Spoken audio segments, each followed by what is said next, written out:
In Crazy Museum, there are 3 different types of power-ups that will help you in your mission or hinder your opponents in theirs. You can find a recap of what every power-up does in the final page of the rulebook.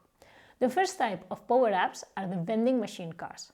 When your thief is in a room with a vending machine, you can spend 2 action tokens to claim a vending machine car.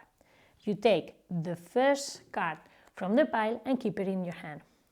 You can have a maximum of 2 vending machine cards in your hand at any time, and you can use them at any time during your turn at no extra cost.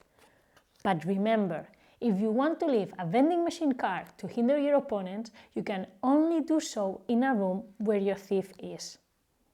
The vending machine card will be activated the next time any character, be it a thief or a guard, enters the room.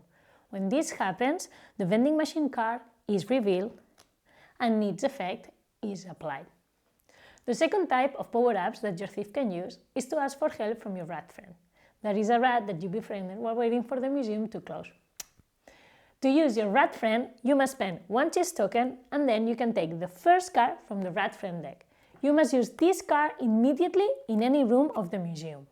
If there's already a character in the room, the effect of the card will be executed instantly.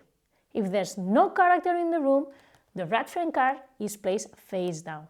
It will be activated the next time any character enters the room. Yes, even yourself. Each time a vending machine or a rat friend card is activated and its effect executed, it must be returned to its own deck and shuffled again. Finally, there are the ventilation ducts. If your thief is in a room with one of these ventilation ducts, you can spend 1 action token to move them to any other room on the board with one of these ducts. When you do this, your thief's turn ends completely. You cannot even drop the objects in your inventory or spend a chess token.